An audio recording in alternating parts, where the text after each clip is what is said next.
Vijayawada YCP కార్యాలయంలో YCP అధికార ప్రతినిధి అంబటి రాంబాబు మాట్లాడుతున్నారు. ఆ లైవ్ చూద్దాం. పర్వాలేదు, మాకు 160 సీట్లు వస్తాయి, 180 సీట్లు వస్తాయని ఒక ఆయన చెప్తున్నాడు. కలవటం ఏమిటి? అసలు ఏమిటి పరిణామం? జరుగుతున్న పరిణామం ఏంటి? మీరు మాట్లాడుతున్నటువంటి ధోరణి ఏమిటి? ఏమైనా మేము టీఆర్ఎస్ కలిసి ఆంధ్ర రాష్ట్రంలో పోటీ చేస్తున్నామా? కలిసి మేమన్న పొత్తు కోసం వెంపర్లాడుతున్నామా? ఒక జాతీయ వేదికను ఏర్పాటు చేయాలనేటువంటి భావన టీఆర్ఎస్ అధినేత తెలంగాణ ముఖ్యమంత్రి భావించారు. దానికి ఫెడరల్ ఫ్రంట్ అని పెట్టి రాష్ట్ర ప్రయోజనాలను కాపాడడానికి దేశవ్యాపితంగా తిరుగుతూ ఉన్నారు. అనేక మందిని కలిశారు. అదే క్రమంలో అయ్యా మేము కూడా మీతో కలుస్తాము, మీతో చర్చిస్తాము అని కేసీఆర్ గారు ఫోన్ చేసి కేటీఆర్ గారిని ఒక బృందాన్ని మీకు పంపుతున్నాము, వారితో చర్చించండి అని చెప్పారు. ఎస్ కమాన్ రండి, మీతో మేము చర్చిస్తాం అని అంటే వారు లోటస్ పాండ్లో జగన్మోహన్ రెడ్డి గారి ఇంటికి వచ్చి ఒక అరగంట గంట చర్చించి వెళ్ళారు. జగన్మోహన్ రెడ్డి గారు కేటీఆర్ గారు దానిలో ఉన్నటువంటి అంశాలను కూడా వివరంగా వివరించారు. ఇది జరిగినటువంటి పరిణామం. ఇక్కడ మేధావులు ప్రజలకి అందరికీ తెలుసు, కానీ చంద్రబాబు నాయుడు గారికి తెలిసి చెప్తున్నాడో తెలియక చెప్తున్నాడో నాకు అర్థం కాలేదు. కేసీఆర్ గారు కానీ టీఆర్ఎస్ కానీ ఆంధ్ర రాష్ట్రంలో పోటీ చేయడం లేదు, మాతో పొత్తు పెట్టుకోవడం అంతకంటే లేదు. ఇప్పుడు జరుగుతున్న పరిణామం ఏమిటంటే ఆ రాష్ట్రంలో వాళ్ళకి కొన్ని సీట్లు ఉన్నాయి, మా రాష్ట్రంలో మాకు కొన్ని సీట్లు ఉన్నాయి, మేము పోటీ చేస్తాం. పోటీ చేసిన తర్వాత జాతీయ స్థాయిలో ఒక ఫెడరల్ ఫ్రంట్ ఏర్పాటు చేసుకొని కేంద్ర ప్రభుత్వంతో వచ్చేటటువంటి సక్రమమైనటువంటి నిధులను కానీ హక్కుల్ని కానీ మనం గట్టిగా వసూలు చేసేటటువంటి కార్యక్రమంలో మనం కలిసిమెలిసి ఉండాలి అనేటువంటి ఒక ప్రతిపాదనని మా టేబుల్ మీద పరిశీలనకు వచ్చింది, పరిశీలిస్తున్నాం, చర్చిస్తున్నాం. దానిలో భాగంగా మీ అందరికీ తెలుసు ప్రత్యేక హోదా.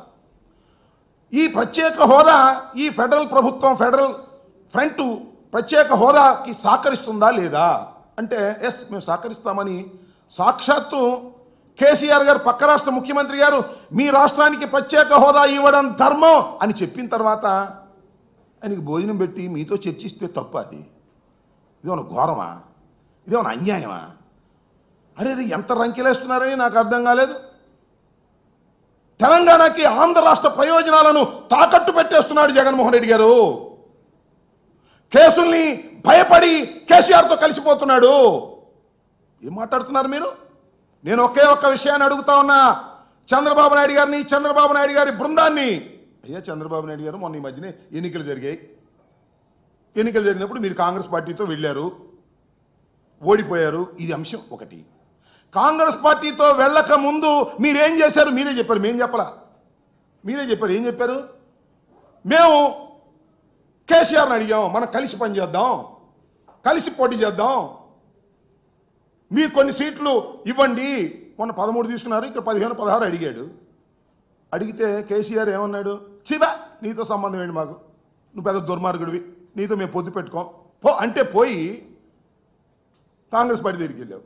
వాళ్ళకి సిగ్గు శరం లేదు కాబట్టి నీతో పొత్తు పెట్టుకున్నారు, ఓడిపోయారు. ఇవాళ నువ్వేమంటున్నావు?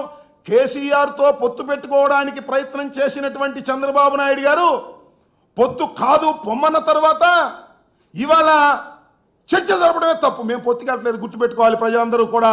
చంద్రబాబు నాయుడు గారు కూడా గుర్తుపెట్టుకోవాలి, మేము పొత్తుకు వెళ్ళడం లేదు. 175 సీట్లకి ధైర్యంగా పోటీ చేసే శక్తి, సామర్థ్యం జగన్మోహన్ రెడ్డి గారికి, వైఎస్ఆర్ కాంగ్రెస్ పార్టీకి ఉన్నది. మేము కేసీఆర్ గారితోనూ కేటీఆర్ గారితోనూ చర్చలు జరుపుతున్నది దేశవ్యాపితంగా ఉన్నటువంటి ఒక వేదికను ఏర్పాటు చేసే క్రమంలో మాతో వారు చర్చించడానికి వచ్చినప్పుడు ఆహ్వానించి మర్యాదగా వారితో చర్చలు జరిపితే ఏందయ్యా గంగ వెర్రి వెత్తులు పోతున్నారు మీరు? నాకు అర్థం కాలేదు. అదే స్వామి చెప్పినట్టు ఏనుగు వెళ్తుంటే కుక్కలు మరిగినట్టుగా ఇవాళ లోటస్ పాండ్లో జరుగుతుంటే కుక్కలు మరిగినట్టుగా ఎందుకయ్యా టీవీల్లో మరుగుతారు? నాకు అర్థం కాలేదు. ఆయన దేవినేని ఉమాగాడు చెబుతున్నాడు, కేసీఆర్ అలాంటి వాడు, కేసీఆర్ ఇలాంటి వాడు, కేసీఆర్ అప్పుడు అలా చేశాడు, ఇప్పుడు ఇలా చేశాడు, ఆందోళనను తిట్టాడు, వాళ్ళని తిట్టాడు. అయ్యా ఎన్ని తిట్టాడు కరెక్టే ఒప్పుకుందాం. మరి మీరు ఎందుకు అడిగారా ఆయన్ని పొత్తు పెట్టుకుంటామని? ఆ రోజున మీకు గుర్తులేదా? మీ చంద్రబాబు నాయుడు గారికి గుర్తులేదా? చంద్రబాబు నాయుడు గారు నువ్వు చెప్పలేదా? ఊరినే శోకాలు పెడుతున్నాయి వాళ్ళ పోలవరానికి ఏదో గందరగోళం చేశాడని చెప్తున్నా. ఆ రోజున మీరెందుకు కేసీఆర్ కాళ్ళు పట్టుకోవడానికి ప్రయత్నం చేశారు, సీట్లు ఎగడానికి ప్రయత్నం చేశారు? ఎక్కడో కాదది. పాపం హరికృష్ణ గారు చనిపోతే అక్కడ పరామర్శించడానికి వస్తే వారి దగ్గర పట్టుకొని మనం పొత్తు పెట్టుకుందాం, మనం పొత్తు పెట్టుకుందాం అని ఎందుకు అడిగారయ్యా? ఆ రోజున మీకు బుద్ధి జ్ఞానం లేదా? మీరు పొత్తు పెట్టుకుంటేనేమో అది రాజకీయ ప్రయోజనాలు, రాష్ట్ర ప్రయోజనాలు. మేము చర్చలు జరిపితే తాకట్టు పెట్టినట్ట. ఏమిటి అన్యాయం అంటున్నా? దుర్మార్గమైన ఆలోచన చేస్తున్నావు చంద్రబాబు నాయుడు గారు. ఇది ధర్మం కాదని మనం చేస్తున్నా. మేము చాలా స్పష్టంగా చెప్తున్నాం. ఇవాళ ఒకే ఒక అంశం, ఈ రాష్ట్రానికి మొట్టమొదటి నుంచి జగన్మోహన్ రెడ్డి గారు, వైఎస్ఆర్ కాంగ్రెస్ పార్టీ చెబుతున్నది ఒక్కటే, ఈ రాష్ట్రానికి ప్రత్యేక హోదానే దిక్కు. ప్రత్యేక హోదా వల్లనే చీలిపోయినటువంటి రాష్ట్రం అభివృద్ధి పదంలోకి పయనిస్తుంది. దానికోసం ఎంత కష్టమైనా పడతాం, దానికోసం ఎంత పోరాటమైనా చేస్తామని పోరాటాన్ని చేస్తున్నటువంటి వ్యక్తి జగన్మోహన్ రెడ్డి అని మనం చేస్తున్నాం. ఏమయ్యా చంద్రబాబు నాయుడు గారు, మీరేమన్నారు? ప్రత్యేక హోదా అవసరం లేదన్నారు, ప్రత్యేక హోదా దండగన్నారు, మీకు తెలియదన్నారు. మళ్ళీ మీరే ప్లేట్ ఫిరాయించి ప్రత్యేక హోదా లేకపోతే కుదరదని చెప్పేసి కేంద్రం మీద ఇవాళ దాడి చేస్తున్నాం, ధర్మ పోరాటం చేస్తున్నాం అని మీరు చెబుతున్నారే.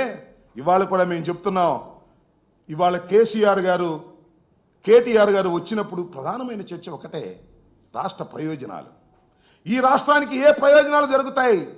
ప్రత్యేక హోదా సాధనలో ఫెడరల్ ఫ్రంట్ ఉపయోగపడుతుందా లేదా? మీ అభిప్రాయం ఏమిటి అని మేము అడిగితే ఇందాక చెప్పారు కేసీఆర్ గారు, కేటీఆర్ గారు ఇంతకు ముందు కూడా చెప్పారు, ఆంధ్ర రాష్ట్రానికి ప్రత్యేక హోదా ఇవ్వడం ధర్మమని పక్కనే ఉన్నటువంటి రాష్ట్రం చెబుతున్నప్పుడు వారిని మనం సంప్రదించడం తప్ప, వాటితో చర్చించడం తప్ప? చెప్పండి చంద్రబాబు నాయుడు గారు. మీరు ఏదేదో చెప్తున్నారు, ప్రత్యేక హోదా ఇస్తామని చెప్పినటువంటి ప్రభుత్వంతో కలిసిమెలిసి పనిచేసి ఎగ్గొట్టినటువంటి దుర్మార్గమైనటువంటి మనస్తత్వం, దుర్మార్గమైనటువంటి రాజకీయం చేసినటువంటి మీరు ప్రత్యేక హోదా కోసం పాకులాడుతున్నటువంటి రాజకీయ పార్టీ వైఎస్ఆర్ కాంగ్రెస్ పార్టీ అని మనం చేస్తున్నాం. ప్రత్యేక హోదా కోసం ఎంత దూరమైనా వెళ్ళి పోరాటం చేయడానికి సిద్ధపడినటువంటి రాజకీయ పార్టీ వైఎస్ఆర్ కాంగ్రెస్ పార్టీ అని మనం చేస్తున్నాం. ఎన్నో నిరాహార దీక్షలు చేశాం, ఉద్యమాలు చేశాం, విద్యార్థుల్ని చైతన్యపరిచాం. ఇవాళ ఫెడరల్ ఫ్రంట్ వస్తుంది అంటే దానిలో మన అంశాలు ఏమైనా పనికొస్తాయా లేదా? మన రాష్ట్రానికి ప్రయోజనం జరుగుతుందా లేదా? ఏమిటండి మా రాష్ట్రం దెబ్బతినిపోయినటువంటి రాష్ట్రం. ఈ రాష్ట్రానికి ప్రత్యేక హోదా మీరు కూడా సపోర్ట్ చేస్తారా అంటే, వాళ్ళు సపోర్ట్ చేస్తామని అన్నప్పుడు వారితో చర్చించడం, వారికి భోజనం పెట్టి మంచిగా పంపించడం తప్ప దుర్మార్గమా? ఏమిటి, ఏం మాట్లాడుతున్నారు? రాజకీయాలు ఒక పద్ధతి ప్రకారం వెళుతున్నటువంటి రాజకీయ పార్టీ వైఎస్ఆర్ కాంగ్రెస్ పార్టీ. మేమేమి సీట్ల కోసం కక్కుర్తి పడడం లేదు. కేసీఆర్ గారు, కేటీఆర్ గారు ఇక్కడికి వచ్చి మాకు సీట్లు ఇచ్చి కారు గుర్తు మీద 5 సీట్లు 10 సీట్లు వాళ్ళకి ఇచ్చి మేము పోటీ చేయటం లేదు. ఒక పద్ధతి ప్రకారం జాతీయ రాజకీయాల వేదిక తప్ప ఇది రాష్ట్రంలో పొత్తులు కాదు. చంద్రబాబు నాయుడు గారు గుర్తుపెట్టుకోమని మనం చేస్తున్నాం. ఏదో మేము రాష్ట్రంలో పొత్తులు కలిసిపోతున్నట్టు, రాష్ట్రంలో వారికి ఏదో సీట్లు ఇస్తున్నట్టు. కేటీఆర్ గారు ఇక్కడికి వచ్చి ప్రచారం చేస్తే మీకు 160 సీట్లు వస్తాయి, ఇదంతా మాకంతా ఉపయోగమేను. ఉపయోగమైతే ఎందుకే గగ్గోలు పెడతారు? కాముగా కూర్చోవచ్చు కదా, మీకు ఉపయోగం జరుగుతుంది మేము చేసే చర్యల వల్ల. మీరు కాముగా కూర్చోవచ్చు కదా, ఎందుకు గగ్గోలు పెడుతున్నారు, ఎందుకు శోకాలు పెడుతున్నారు?